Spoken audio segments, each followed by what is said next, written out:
profitez pleinement, éteignez les lumières, mettez votre casque ou vos écouteurs, fermez les yeux, relaxez-vous. Je peux sentir la mort dans la nourriture, et ce plat a goût de meurtre. La mort est inévitable. Nous ne savons pas quand elle surviendra, mais nous savons simplement qu'un jour elle viendra pour nous tous. La plupart des gens ne savent pas quand, mais moi je le sais. Cela va vous paraître bizarre, mais je peux goûter la mort. Qu'est-ce que je veux dire par là ? C'est très simple. Chaque fois que je mange un repas préparé par quelqu'un et que cette personne est proche de la mort, je peux le sentir. Il peut s'agir de quelque chose d'aussi simple qu'un sandwich au jambon. Mais si la personne qui l'a préparé a la mort chevillée au corps, alors je le sentirai. En fonction de la proximité de la mort, la saveur sera plus ou moins forte, mais le goût est indéniable. La première expérience dont je me souviens, avec mes capacités, remonte au CE2. Mon professeur principal était d'humeur joyeuse, à tel point qu'elle avait préparé des biscuits aux pépites de chocolat pour toute la classe, sans raison particulière. Bien sûr, comme nous sommes des élèves de CE2, nous étions tous ravis de recevoir une friandise en plein milieu de la classe. Les cookies aux pépites de chocolat ont toujours été mes préférés. Alors j'étais impatient de mordre dans mon cookie. Mais quand je l'ai fait, je l'ai immédiatement regretté. Avez-vous déjà senti un œuf pourri ? Eh bien, imaginez ça, mais en 10 fois pire. C'est le goût que m'ont donné les biscuits. J'ai regardé autour de la classe pour voir si quelqu'un d'autre était dans le même état que moi, mais j'étais le seul. Il semblait que tous les autres se régalaient de leurs friandises. La maîtresse me faisait-elle une farce ?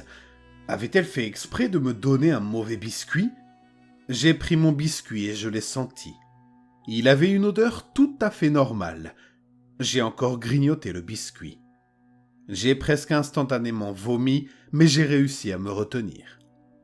J'ai passé le biscuit à l'un de mes amis qui se trouvait à proximité, et je l'ai observé attentivement pendant qu'il le dévorait.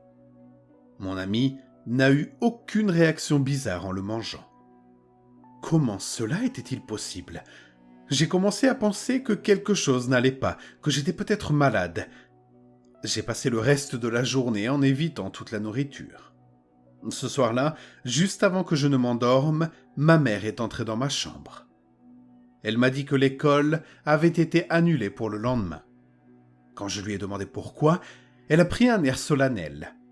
Elle m'a dit que mon enseignante avait eu un accident de voiture et qu'elle était maintenant au paradis. Même à 10 ans, je savais qu'il y avait un lien entre la mort de mon professeur et le goût de ses biscuits, mais je ne savais pas exactement quoi à l'époque. Non, ce n'est que quelques années plus tard que j'ai vraiment compris ma capacité. J'avais 14 ans et j'étais sur le point de commencer mon premier jour de lycée.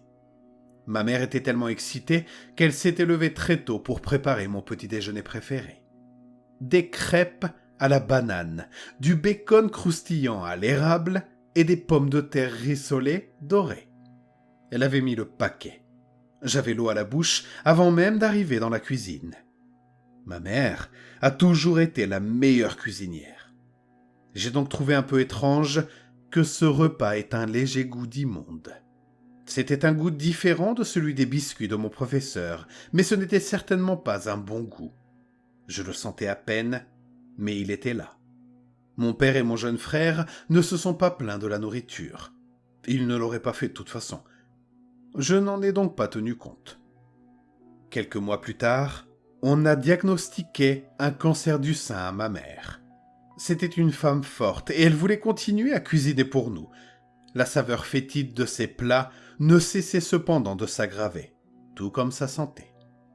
J'ai fini par prendre ses responsabilités en matière de cuisine. Je ne supportais plus de manger sa nourriture. Ma mère est décédée environ 2 ans après le diagnostic.